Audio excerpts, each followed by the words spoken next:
10ನೇ ತರಗತಿ Kannada ಪದ್ಯಭಾಗ 6 Halagali ಬೇಡರು ಪ್ರಶ್ನೋತ್ತರಗಳು. Halagali ಬೇಡರು ಲಾವಣಿಯನ್ನು doctor BS Gaddagimath ಅವರ ಕನ್ನಡ ಜನಪದ ಗೀತೆಗಳು ಕೃತಿಯಿಂದ ಆಯ್ದು ಸಂಪಾದಿಸಿ ನೀಡಲಾಗಿದೆ. ಮುಖ್ಯ ಪ್ರಶ್ನೆ 1 ಕೊಟ್ಟಿರುವ ಪ್ರಶ್ನೆಗಳಿಗೆ ಒಂದೊಂದು ವಾಕ್ಯದಲ್ಲಿ ಉತ್ತರಿಸಿ. ಪ್ರಶ್ನೆ 1 ಕುಂಪಣಿ ಸರ್ಕಾರ ಹೊರಡಿಸಿದ ಆದೇಶ ಏನು?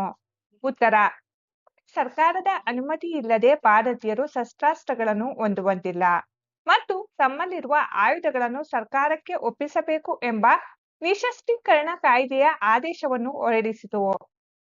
ಪ್ರಶ್ನೆ 2 ಹಲಗಲಿಯ ನಾಲ್ವರು ಪ್ರಮುಖರು ಯಾರು? ಉತ್ತರ: ಪೂಜಾರಿ ಹನುಮ, ಬ್ಯಾಡರ ಬಾಲ, ಜಡಗ ರಾಮ ಈ ನಾಲ್ವರು ಹಲಗಲಿಯ ಪ್ರಮುಖರು. ಪ್ರಶ್ನೆ 3 ಹಲಗಲಿ ಗುರುತು ಉಳಿಯದಂತಾದದ್ದು ಏಕೆ? ಉತ್ತರ: ಬ್ರಿಟಿಷ್ ಸೈನ್ಯವು ಹಲಗಲಿ ಗ್ರಾಮಕ್ಕೆ ಬೆಂಕಿ ಹಚ್ಚಿ ಸುಟ್ಟು ಬೂದಿ ಮಾಡಿದ್ದರಿಂದ ಹಲಗಲಿಯ ಗುರುತು ಎಳ್ಳಷ್ಟು ಉಳಿಯದಂತಾಯಿತು. ಪ್ರಶ್ನೆ 4 ಯಾವ ಘಟನೆ ಹಲಗಲಿ ಲಾವಣಿಗೆ ಕಾರಣವಾಯಿತು? ಉತ್ತರ: ಹಲಗಲಿಯ ಬೇಡರ ಹತಾರ ಕದನ ಘಟನೆ ಹಲಗಲಿ ಲಾವಣಿಗೆ ಕಾರಣವಾಯಿತು. ಪ್ರಶ್ನೆ 5 ಹಲಗಲಿ ಗ್ರಾಮ ಎಲ್ಲಿದೆ? ಉತ್ತರ: ಹಲಗಲಿ ಗ್ರಾಮ ಮೂಧೋಳು ಸಂಸ್ಥಾನದಲ್ಲಿದ್ದು ಇಂದಿನ ಬಾಗಲಕೋಟೆ ಜಿಲ್ಲೆಗೆ ಸೇರಿದೆ. ಮುಖ್ಯ ಪ್ರಶ್ನೆ 2 ಕೊಟ್ಟಿರುವ ಪ್ರಶ್ನೆಗಳಿಗೆ 2-3 ವಾಕ್ಯಗಳಲ್ಲಿ ಉತ್ತರಿಸಿ. ಪ್ರಶ್ನೆ 1 ಹಲಗಲಿಯ ಬೇಡರು ದಂಗೆ ಏಳಲು ಕಾರಣವೇನು? ಉತ್ತರ: ಬ್ರಿಟಿಷ್ ಸರ್ಕಾರವು ಭಾರತೀಯರ ಮೇಲೆ ನಿಶಸ್ತ್ರೀಕರಣ ಕಾಯ್ದೆ ಜಾರಿಗೆ ತಂದು ತಮ್ಮಲ್ಲಿದ್ದ ಶಸ್ತ್ರಾಸ್ತ್ರಗಳನ್ನು ಹಿಂತಿರುಗಿಸಲು ಆದೇಶಿಸಿತು. ತಲತಲಾಂತರದಿಂದ ಆಯುಧಗಳನ್ನು ನೆಚ್ಚಿಕೊಂಡಿದ್ದ ಹಲಗಲಿಯ ಬೇಡರು ಆಯುಧಗಳನ್ನು ಕೊಡಲು ಒಪ್ಪದೆ ಬ್ರಿಟಿಷರ ವಿರುದ್ಧ ದಂಗೆ ಎದ್ದರು. ಪ್ರಶ್ನೆ ಸಂಖ್ಯೆ 2 ಹಲಗಲಿಗೆ ದಂಡು ಬರಲು ಕಾರಣವೇನು? ಉತ್ತರ: ಆಯುಧಗಳನ್ನು ವಶಪಡಿಸಿಕೊಳ್ಳಲು ಬಂದ ಬ್ರಿಟಿಷ್ ಗುಮಾಸ್ತನ ಕಪಾಳಕ್ಕೆ ಹೊಡೆದು ಓಡಿಸಿದ ಬೇಡರು ನಂತರ ಸಂಧಾನಕ್ಕೆ ಬಂದ ಹೆಬಲಕ್ ಎಂಬ ಬ್ರಿಟಿಷ್ ಅಧಿಕಾರಿಯನ್ನು ಕೊಲೆ ಮಾಡಿ ದಂಗೆ ಎದ್ದರು. ಇದನ್ನು ಹತೋಟಿಗೆ ತರಲು ಮತ್ತು ಬೇಡರನ್ನು ಬಗ್ಗು ಬಡಿಯಲು ಬ್ರಿಟಿಷರ ದಂಡು ಹಲಗಲಿಗೆ ಬಂದಿತು. ಪ್ರಶ್ನೆ 3 ದಂಡು ಹಲಗಲಿಯ ಮೇಲೆ ಹೇಗೆ ದಾಳಿ ನಡೆಸಿತು? ಉತ್ತರ: ಬ್ರಿಟಿಷರ ದಂಡು ಹಲಗಲಿಗೆ ಬಂದು ಸಿಡಿಲು ಸಿಡಿದಂತೆ ಸತತವಾಗಿ ಗುಂಡಿನ ಮಳೆ ಸುರಿಸಿತು. ನಂತರ ಊರಿನಲ್ಲಿದ್ದ ವಸ್ತುಗಳನ್ನು ಲೂಟಿ ಮಾಡಿ ಇಡೀ ಹಲಗಲಿ ಗ್ರಾಮಕ್ಕೆ ಬೆಂಕಿ ಹಚ್ಚಿ ಸುಟ್ಟು ಬೂದಿ ಮಾಡುವ ಮೂಲಕ ಭೀಕರ ದಾಳಿ ನಡೆಸಿತು. ಪ್ರಶ್ನೆ 4 ಲಾವಣಿಗಳನ್ನು ಏಕೆ ವೀರಗೀತೆಗಳು ಎನ್ನಲಾಗಿದೆ? ಉತ್ತರ: ಲಾವಣಿಗಳು ಜನಪದ ಸಾಹಿತ್ಯದ ಪ್ರಮುಖ ಪ್ರಕಾರವಾಗಿದ್ದು ವೀರರ ಸಾಹಸ, ಶೌರ್ಯ, ತ್ಯಾಗ ಮತ್ತು ಬಲಿದಾನಗಳನ್ನು ವರ್ಣಿಸುತ್ತವೆ. ಕಥಾ ರೂಪದಲ್ಲಿ ವೀರರ ಕಥೆಯನ್ನು ಹಾಡಿನ ರೂಪದಲ್ಲಿ ಕಟ್ಟಿ ಹಾಡುವುದರಿಂದ ಇವುಗಳನ್ನು ವೀರಗೀತೆಗಳು ಎಂದು ಕರೆಯಲಾಗುತ್ತದೆ. ಮುಖ್ಯ ಪ್ರಶ್ನೆ 3 ಕೊಟ್ಟಿರುವ ಪ್ರಶ್ನೆಗಳಿಗೆ 8-10 ವಾಕ್ಯಗಳಲ್ಲಿ ಉತ್ತರಿಸಿ. ಪ್ರಶ್ನೆ 1 ಹಲಗಲಿ ದಂಗೆಗೆ ಕಾರಣವೇನು? ಸರಕಾರ ಅದನ್ನು ಹೇಗೆ ನಿಯಂತ್ರಿಸಿತು? ಉತ್ತರ: 1857ರ ಪ್ರಥಮ ಸ್ವಾತಂತ್ರ್ಯ ಸಂಗ್ರಾಮದ ನಂತರ ಬ್ರಿಟಿಷ್ ಸರ್ಕಾರವು ನಿಶಸ್ತ್ರೀಕರಣ ಕಾಯ್ದೆಯನ್ನು ಜಾರಿಗೆ ತಂದಿತು. ಈ ಶಾಸನದ ಪ್ರಕಾರ ಭಾರತೀಯರು ಆಯುಧಗಳನ್ನು ಹೊಂದುವಂತಿರಲಿಲ್ಲ. ಆದರೆ ಸ್ವಾತಂತ್ರ್ಯ ಪ್ರಿಯರಾಗಿದ್ದ ಹಲಗಲಿಯ ಹನುಮ, ಬಾಲ, ಜಡಗ, ರಾಮ ಮುಂತಾದ ಬೇಡರು ತಮ್ಮ ಶಸ್ತ್ರಾಸ್ತ್ರಗಳನ್ನು ಕೊಡಲು ನಿರಾಕರಿಸಿದರು. ಆಯುಧ ಕೇಳಲು ಬಂದ ಕಾರಕೂನನನ್ನು ಹೊಡೆದೋಡಿಸಿ ಸಂಧಾನಕ್ಕೆ ಬಂದ ಹೆಬಲಕ್ ಸಾಹೇಬನನ್ನು ಕೊಂದರು. ಇದರಿಂದ ಕೋಪಗೊಂಡ ಬ್ರಿಟಿಷ್ ಅಧಿಕಾರಿ ಕಾರ ಸಾಹೇಬನು ಕಲದಗಿಯಿಂದ ಭಾರೀ ಸೈನ್ಯದೊಂದಿಗೆ ಹಲಗಲಿಗೆ ಮುತ್ತಿಗೆ ಹಾಕಿದನು. ಬೇಡರು ವೀರಾವೇಶದಿಂದ ಹೋರಾಡಿದರು. ಬ್ರಿಟಿಷರ ಪಡೆಗಳು ಬೆನ್ನಟ್ಟಿ ಬಂದು ಗುಂಡಿನ ಮಳೆ ಸುರಿಸಿದವು. ಬೇಡರನ್ನು ಕಂಡಲ್ಲಿ ಸಾಯಿಸಿದರು. ಬೇಡರ ಮುಖಂಡರನ್ನು ನಿರ್ದಾಕ್ಷಿಣ್ಯವಾಗಿ ಹತ್ಯೆಗೈಯಲಾಯಿತು. ಹಲಗಲಿ ಊರನ್ನು ಲೂಟಿ ಮಾಡಿ ಬೆಂಕಿ ಹಚ್ಚಲಾಯಿತು. ಹೀಗೆ ಹಲಗಲಿ ದಂಗೆಯನ್ನು ಸರಕಾರ ನಿಯಂತ್ರಿಸಿತು. ಪ್ರಶ್ನೆ 2 ಹಲಗಲಿ ದಂಗೆಯ ಪರಿಣಾಮವೇನು? ಉತ್ತರ: ಹಲಗಲಿ ದಂಗೆಯ ಪರಿಣಾಮ ಅತ್ಯಂತ ಭೀಕರವಾಗಿತ್ತು. ಬ್ರಿಟಿಷ್ ದಂಡು ಹಲಗಲಿ ಗ್ರಾಮದ ಮೇಲೆ ಸಿಡಿಲು ಸಿಡಿಸಿದಂತೆ ಸತತವಾಗಿ ಗುಂಡಿನ ಮಳೆ ಸುರಿಸಿತು. ಈ ಕಾಳಗದಲ್ಲಿ ಹಲಗಲಿಯ ವೀರರಾದ ಹನುಮ, ಬಾಲ, ಜಡಗ ಮತ್ತು ರಾಮ ಕೊನೆಯವರೆಗೂ ಹೋರಾಡಿ ಹುತಾತ್ಮರಾದರು. ಬ್ರಿಟಿಷರು ಊರಿನಲ್ಲಿದ್ದ ಪಾತ್ರೆ ಪರಡಿಗಳು, ಬಟ್ಟೆ ಬರೆ, ಧಾನ್ಯ ಹಾಗೂ ಮಂಗಲ ಸೂತ್ರಗಳನ್ನು ಲೂಟಿ ಮಾಡಿದರು. ಕೊನೆಗೆ ಇಡೀ ಹಲಗಲಿ ಗ್ರಾಮಕ್ಕೆ ಬೆಂಕಿ ಹಚ್ಚಿ ಸುಟ್ಟು ಬೂದಿ ಮಾಡಿದರು. ಇದರಿಂದಾಗಿ ಹಲಗಲಿ ಗ್ರಾಮದ ಗುರುತು ಎಳ್ಳಷ್ಟು ಉಳಿಯದಂತೆ ನಾಶವಾಯಿತು. ಅನಕ್ಷರಸ್ಥ ಸಮುದಾಯದಲ್ಲಿದ್ದ ಅಲಗಲಿ ಬೇಡರ ದೇಶಪ್ರೇಮ ಮತ್ತು ತ್ಯಾಗವು ಈ ದಾಂಗೆಯ ಮೂಲಕ ಇತಿಹಾಸದಲ್ಲಿ ಅಮರವಾಯಿತು. ಮುಖ್ಯ ಪ್ರಶ್ನೆ 4 ಸಂದರ್ಭ ಸಹಿತ ಸ್ವಾರಸ್ಯವನ್ನು ವಿವರಿಸಿ. ವಾಕ್ಯ 1 ಎಲ್ಲ ಜನರಿಗೆ ಜೋರ ಮಾಡಿ ಕಸಿದುಕೊಳ್ಳಿರಿ ಹತಾರ.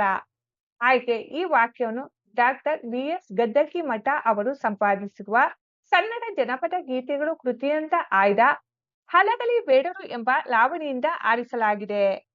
ಸಂದರ್ಭ ಕೊಂಕಣಿ ಸರ್ಕಾರವು ನಿಶಸ್ತ್ರೀಕರಣ ಕಾಯ್ದೆಯನ್ನು ಜಾರಿಗೆ ತಂದಾಗ ಬ್ರಿಟಿಷ್ ಅಧಿಕಾರಿಗಳು ತಮ್ಮ ಸಿಬ್ಬಂದಿಗೆ ಭಾರತೀಯರ ಬಳಿಯಿರುವ ಶಸ್ತ್ರಾಸ್ತ್ರಗಳನ್ನು ಬಲವಂತವಾಗಿ ವಶಪಡಿಸಿಕೊಳ್ಳಲು ಆದೇಶಿಸುವಾಗ ಈ ಮಾತನ್ನು ಹೇಳುತ್ತಾರೆ. ಸ್ವಾರಸ್ಯ ಬ್ರಿಟಿಷ್ ಸರ್ಕಾರದ ದೌರ್ಜನ್ಯ, ಆಡಳಿತಾತ್ಮಕ ದರ್ಪ ಹಾಗೂ ಭಾರತೀಯನ್ನು ನಿಶಸ್ತ್ರೀಕರಣಗೊಳಿಸಲು ಅವರು ನಡೆಸಿದ ಬಲವಂತದ ಆಜ್ಞೆ ಈ ಸಾಲಿನಲ್ಲಿ ಸ್ವಾರಸ್ಯಕರವಾಗಿ ವ್ಯಕ್ತವಾಗಿದೆ. ವಾಕ್ಯ 2 ಜೀವ ಸತ್ತು ಹೋಗುವುದು ಗೊತ್ತಾ. ಆಯ್ಕೆ ಈ ವಾಕ್ಯವನ್ನು ಡಾಕ್ಟರ್ ಬಿ.ಎಸ್. ಗದ್ದಗಿಮಠ ಅವರು ಸಂಪಾದಿಸಿರುವ ಕನ್ನಡ ಜನಪದ ಗೀತೆಗಳು ಎಂಬ ಕೃತಿಯಿಂದ ಆಯ್ದ ಹಲಗಲಿ ಬೇಡರು ಎಂಬ ಲಾವಣಿಯಿಂದ ಆರಿಸಲಾಗಿದೆ. ಸಂದರ್ಭ ಬ್ರಿಟಿಷರು ಆಜ್ಞೆಯನ್ನು ಹೊರಡಿಸಿ ಜನರಿಂದ ಆಯುಧಗಳನ್ನು ಬಲವಂತವಾಗಿ ಕಿತ್ತುಕೊಳ್ಳಲು ಪ್ರಯತ್ನಿಸಿದಾಗ ಹಲಗಲಿಯ ಪೂಜೇರಿ ಹನುಮ, ಬ್ಯಾಡರ ಬಾಲ, ಜಡಗ ರಾಮ ಮೊದಲಾದ ವೀರರು ತಮ್ಮಲ್ಲಿರುವ ಆಯುಧಗಳನ್ನು ಕೊಡಲು ಒಪ್ಪದೆ ನೀಡಿದರೆ ನಾವು ಸತ್ತಂತೆ ಎಂದು ಹೇಳಿಕೊಂಡ ಸಂದರ್ಭದಲ್ಲಿ ಈ ಮಾತು ಬಂದಿದೆ. ಸ್ವಾರಸ್ಯ ಹಲಗಲಿಯ ಬೇಡರು ಆಯುಧಗಳು ತಮ್ಮ ಪ್ರಾಣಕ್ಕಿಂತ ಮಿಗಿಲಾದುದು ಎಂಬ ಭಾವನೆಯನ್ನು ಹೊಂದಿದ್ದರು ಎಂಬುದು ಈ ಮಾತಿನಲ್ಲಿ ಸ್ವಾರಸ್ಯಪೂರ್ಣವಾಗಿ ಅಭಿವ್ಯಕ್ತಗೊಂಡಿದೆ. ವಾಕ್ಯ 3 ಪಡೆದಾರು ಗುಂಡ ಕರುಣೆ ಇಲ್ದಂಗ. ಆಯ್ಕೆ ಈ ವಾಕ್ಯವನ್ನು ಡಾಕ್ಟರ್ ಬಿ.ಎಸ್. ಗದ್ದಗಿಮಠ ಅವರು ಸಂಪಾದಿಸಿರುವ ಕನ್ನಡ ಜನಪದ ಗೀತೆಗಳು ಕೃತಿಯಿಂದ ಆಯ್ದ ಹಲಗಲಿ ಬೇಡರು ಎಂಬ ಲಾವಣಿಯಿಂದ ಆರಿಸಲಾಗಿದೆ. ಸಂದರ್ಭ ನಿಶಸ್ತ್ರೀಕರಣದ ಆದೇಶವನ್ನು ವಿರೋಧಿಸಿ ಬ್ರಿಟಿಷ್ ಸರ್ಕಾರದ ವಿರುದ್ಧ ದಂಗೆ ಎದ್ದ ಹಲಗಲಿಯ ಬೇಡರನ್ನು ಬಗ್ಗು ಬಡಿಯಲು ಬ್ರಿಟಿಷರ ದಂಡು ಬಂದಿತು. ಹಲಗಲಿಯ ಬೇಡರ ಬೆನ್ನು ಹತ್ತಿ ಕೊಂದು ಎದುರಿಗೆ ಸಿಕ್ಕವರಿಗೆಲ್ಲ ಕರುಣೆ ಇಲ್ಲದೆ ಗುಂಡು ಹೊಡೆದು ಸಾಯಿಸಿದರು ಎಂದು ಲಾವಣಿಕಾರನು ಹೇಳುವ ಸಂದರ್ಭದಲ್ಲಿ ಈ ಮಾತು ಬಂದಿದೆ. ಸ್ವಾರಸ್ಯ ಹಲಗಲಿಯ ಬೇಡರ ಮೇಲೆ ನಿಷ್ಕರುಣೆಯಿಂದ ಗುಂಡು ಹಾರಿಸಿ ಕೊಲ್ಲುವ ಬ್ರಿಟಿಷರ ಕ್ರೌರ್ಯದ ಪರಮಾವಧಿಯನ್ನು ಈ ಮಾತಿನಲ್ಲಿ ವರ್ಣಿಸಲಾಗಿದೆ. ವಾಕ್ಯ 4 ಕೆಟ್ಟು ಒಯ್ಯಿಸಿ ಹೇಳಿದೆ ಕಂಡಷ್ಟು. ಆಯ್ಕೆ ಈ ವಾಕ್ಯವನ್ನು ಡಾಕ್ಟರ್ ಬಿ.ಎಸ್. ಗದ್ದಗಿಮಠ ಅವರು ಸಂಪಾದಿಸಿರುವ ಕನ್ನಡ ಜನಪದ ಗೀತೆಗಳು ಕೃತಿಯಿಂದ ಆಯ್ದ ಹಲಗಲಿ ಬೇಡರು ಎಂಬ ಲಾವಣಿಯಿಂದ ಆರಿಸಲಾಗಿದೆ. ಸಂದರ್ಭ ಹಲಗಲಿಯ ಭೀಕರ ಕಾಳಗ ಮುಗಿದು ಇಡೀ ಗ್ರಾಮವು ಸುಟ್ಟು ಬೂದಿಯಾದ ನಂತರ ಲಾವಣಿಕಾರನು ಕುರ್ತುಕೋಟಿ ಕಲ್ಮೇಶನ ದಯೆಯಿಂದ ನಾನು ಕಣ್ಣಾರೆ ಕಂಡ ಈ ದುರಂತ ಹಾಗೂ ವೀರರ ಕಾಳಗವನ್ನು ಹಾಡಾಗಿ ಕಟ್ಟಿ ಹೇಳಿದ್ದೇನೆ ಎಂದು ಜನರಿಗೆ ತಿಳಿಸುವಾಗ ಈ ಮಾತನ್ನು ಹೇಳುತ್ತಾನೆ. ಸ್ವಾರಸ್ಯ ಇಡೀ ಹಲಗಲಿ ಊರು ಹಾಳಾಗಿ ಹೋದ ದುರಂತವನ್ನು ನೆನೆದು ಕವಿ ವ್ಯಕ್ತಪಡಿಸಿದ ದುಃಖ ಹಾಗೂ ಜನಪದ ಕವಿಯ ನಮ್ರತೆಯ ಭಾವನೆ ಇಲ್ಲಿ ಸ್ವಾರಸ್ಯಕರವಾಗಿ ಮೂಡಿಬಂದಿದೆ. ಮುಖ್ಯ ಪ್ರಶ್ನೆ 5 ಕೊಟ್ಟಿರುವ ಪದಗಳಲ್ಲಿ ಸೂಕ್ತವಾದುದನ್ನು ಬಿಟ್ಟ ಸ್ಥಳದಲ್ಲಿ ಬರೆಯಿರಿ. 1 ಹಲಗಲಿ ಬಂಟರ ಕದಾನ ವೀರರಸ ಪ್ರಧಾನವಾದ ಡ್ಯಾಶ್. ಆಯ್ಕೆಗಳು ಕತೆ, ಗಾದೆ, ಒಗಟು, ಲಾವಣಿ. ಸರಿಯಾದ ಆಯ್ಕೆ ಲಾವಣಿ. ಹಲಗಲಿ ಬಂಟರ ಕದನ ವೀರರಸ ಪ್ರಧಾನವಾದ ಲಾವಣಿ.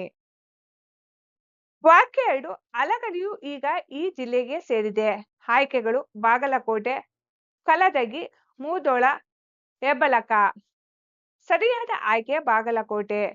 ಹಲಗಲಿಯು ಈಗ ಈ ಜಿಲ್ಲೆಗೆ ಸೇರಿದೆ. ಬಾಗಲಕೋಟೆ.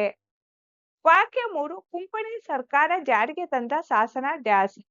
ಆಯ್ಕೆಗಳು ಯುದ್ಧ ಶಾಸನ, ನಿಶಸ್ತ್ರೀಕರಣ, ಕಬುಲ ಶಾಸನ, ಕುರ್ತುಕೋಟೆ ಶಾಸನ. ಸರಿಯಾದ ಆಯ್ಕೆ ನಿಶಸ್ತ್ರೀಕರಣ. ಕೊಂಕಣಿ ಸರ್ಕಾರ ಜಾರಿಗೆ ತಂದ ಶಾಸನ ನಿಶಸ್ತ್ರೀಕರಣ. ವಾಕ್ಯ 4 ಲಾವಣಿಕಾರ ಅಂಕಿತಗೊಳಿಸುವ ದೈವ ಡ್ಯಾಶ್. ಉತ್ತರ ಕಲ್ಮೇಶ, ಹನುಮ, ರಾಮ, ಲಕ್ಷ್ಮೀಶ. ಸರಿಯಾದ ಆಯ್ಕೆ ಕಲ್ಮೇಶ. ಲಾವಣಿಕಾರ ಅಂಕಿತಗೊಳಿಸುವ ದೈವ ಕಲ್ಮೇಶ. 5 ವಿಲಾಯಿತಿ ಪದದ ಸರಿಯಾದ ರೂಪ. ಆಯ್ಕೆಗಳು ಆಯುಧ, ವಿಹಾರ, ವಿಲಂತಿ, ವಿಲಾಯಿತಿ. ಸರಿಯಾದ ಆಯ್ಕೆ ವಿಲಾಯಿತಿ. ವಿಲಾಯಿತಿ ಪದದ ಸರಿಯಾದ ರೂಪ ವಿಲಾಯಿತಿ. ಭಾಷಾ ಚಟುವಟಿಕೆ ಮುಖ್ಯ ಪ್ರಶ್ನೆ 1 ಕೊಟ್ಟಿರುವ ಪದಗಳನ್ನು ವಿಗ್ರಹಿಸಿ ಸಮಾಸ ಹೆಸರಿಸಿ. ಮುಂಗೈ ಕೈಯ ಪ್ಲಸ್ ಮುಂದು ಅಂಸಿ ಸಮಾಸ. ನಡು ರಾತ್ರಿ ರಾತ್ರಿಯ ಪ್ಲಸ್ ನಡುವೆ ಅಂಸಿ ಸಮಾಸ. ಹನುಮ ಭೀಮ ರಾಮ ಹನುಮನು ಪ್ಲಸ್ ಭೀಮನು ಪ್ಲಸ್ ರಾಮನು ದ್ವಂದ್ವ ಸಮಾಸ. ಮೋಸ ಮಾಡು ಮೋಸವನ್ನು ಪ್ಲಸ್ ಮಾಡು ಕ್ರಿಯಾ ಸಮಾಸ. ಭಾಷಾಭ್ಯಾಸದಲ್ಲಿನ ಮುಖ್ಯ ಪ್ರಶ್ನೆ 2 ಕೊಟ್ಟಿರುವ ಗ್ರಾಮ್ಯ ಪದಗಳಿಗೆ ಗ್ರಾಂಥಿಕ ರೂಪ ಬರೆಯಿರಿ. ಹಿಂಗ ಹೀಗೆ ಮ್ಯಾಗ ಮೇಲೆ ಕಳುವ್ಯಾರೆ ಕಳುಹಿಸಿದ್ದಾರೆ ಇಲ್ದಂಗ ಇಲ್ಲದಂತೆ ಇಸವಾಸ ವಿಶ್ವಾಸ ಸಕ್ಕರಿ ಸಕ್ಕರೆ. ಭಾಷಾಭ್ಯಾಸದಲ್ಲಿನ ಮುಖ್ಯ ಪ್ರಶ್ನೆ 3 ಅಲಂಕಾರವನ್ನು ಹೆಸರಿಸಿ ಸಮನ್ವಯಿಸಿ. 1 ಒಳಗಿನ ಮಂದಿ ಗುಂಡು ಹೊಡೆದರು ಮುಂಗಾರಿನ ಸಿಡಿಲು ಸಿಡಿದಂಗ. ಉಪಮೇಯ ಒಳಗಿನ ಮಂದಿ ಗುಂಡು. ಉಪಮಾನ ಮುಂಗಾರಿನ ಸಿಡಿಲು. ಉಪಮಾವಾಚಕ ಹಂಗ. ಸಮಾನ ಧರ್ಮ ಸಿಡಿಯುವುದು. ಅಲಂಕಾರ ಉಪಮಾಲಂಕಾರ. ಸಮನ್ವಯ ಇಲ್ಲಿ ಉಪಮೇಯವಾದ ಒಳಗಿನ ಮಂದಿ ಗುಂಡು ಹೊಡೆಯುವುದನ್ನು ಉಪಮಾನವಾದ ಮುಂಗಾರಿನ ಸಿಡಿಲು ಸಿಡಿಯುವುದಕ್ಕೆ ಪರಸ್ಪರ ಹೋಲಿಸಿ ವರ್ಣಿಸಲಾಗಿದೆ. ಲಕ್ಷಣ ಎರಡು ವಸ್ತುಗಳಿಗಿರುವ ಸದೃಶ ಸಂಪತ್ತನ್ನು ಹೋಲಿಸಿ ವರ್ಣಿಸಿದ್ದಾರೆ. ಆದ್ದರಿಂದ ಇದು ಉಪಮಾಲಂಕಾರ. ವಾಕ್ಯ 2 ಸಿಡಿಲ ಸಿಡ್ಸ್ದಂಗ ಗುಂಡು ಸುಡಿದಾವ. ಉಪಮೇಯ ಸುಡಿದ ಗುಂಡು. ಉಪಮಾನ ಸಿಡಿದ ಸಿಡಿಲು. ಉಪಮಾವಾಚಕ ಹಂಗ. ಸಮಾನ ಧರ್ಮ ಸಿಡಿಯುವುದು. ಅಲಂಕಾರ ಉಪಮಾಲಂಕಾರ. ಸಮನ್ವಯ ಉಪಮೇಯವಾದ ಗುಂಡು ಸಿಡಿಯುವುದನ್ನು ಉಪಮಾನವಾದ ಸಿಡಿಲು ಸಿಡಿಯುವುದಕ್ಕೆ ಹೋಲಿಸಿ ವರ್ಣಿಸಿರುವುದರಿಂದ ಉಪಮಾಲಂಕಾರವಾಗಿದೆ. ಭಾಷಾಭ್ಯಾಸದಲ್ಲಿನ ಮುಖ್ಯ ಪ್ರಶ್ನೆ 4 ಈ ವಾಕ್ಯಗಳನ್ನು ಸ್ವಂತ ವಾಕ್ಯದಲ್ಲಿ ಬರೆಯಿರಿ. ಒಳಗಿಂದೊಳಗೆ ಸ್ವಂತ ವಾಕ್ಯ. ಶತ್ರುಗಳ ಚಲನವಲನಗಳನ್ನು ತಿಳಿದುಕೊಳ್ಳಲು ಸೈನಿಕರು ಒಳಗಿಂದೊಳಗೆ ಯೋಜನೆ ರೂಪಿಸಿದರು. ಸುದ್ದಿ ಸ್ವಂತ ವಾಕ್ಯ. ಪ್ರತಿದಿನ ಬೆಳಿಗ್ಗೆ ನಾನು ಪತ್ರಿಕೆಯಲ್ಲಿ ಪ್ರಮುಖ ಸುದ್ದಿಗಳನ್ನು ಓದುತ್ತೇನೆ. ಮಂದಿ ಸ್ವಂತ ವಾಕ್ಯ. ನಮ್ಮೂರ ಜಾತ್ರೆಗೆ ಸಾವಿರಾರು ಮಂದಿ ಜನ ಸೇರಿದ್ದರು. ಕಸರತ್ತು ಸ್ವಂತ ವಾಕ್ಯ. ಕುಸ್ತಿ ಪಟುಗಳು ಪಂದ್ಯಾವಳಿಯಲ್ಲಿ ಗೆಲ್ಲಲು ಪ್ರತಿದಿನ ಶ್ರಮವಹಿಸಿ ಕಸರತ್ತು ಮಾಡುತ್ತಾರೆ. ಭಾಷಾಭ್ಯಾಸದಲ್ಲಿನ ಮುಖ್ಯ ಪ್ರಶ್ನೆ 5 ದೇಶ ಅನ್ಯದೇಶ ಪದಗಳನ್ನು ಆರಿಸಿ ಬರೆಯಿರಿ. ಪದಗಳು. ದೇಶೀಯ ಪದಗಳು ಹೊತ್ತು ಮುಂಗೈ ಮುಂಗಾರು ಬಂಟರು. ಅನ್ಯದೇಶ ಪದಗಳು ಹತಾರ ಮಸಲತ್ತ ಹುಕುಮ ಸಾಹೇಬ ಕಾರಕೂನ ಸಿಪಾಯಿ ಕಬುಲ. ಚಟುವಟಿಕೆ. ಮುಖ್ಯ ಪ್ರಶ್ನೆ 1 ಕೊಟ್ಟಿರುವ ಪದ್ಯಭಾಗವನ್ನು ಪೂರ್ಣಗೊಳಿಸಿ ಕಂಠಪಾಠ ಮಾಡಿರಿ. ಪದ್ಯಭಾಗ.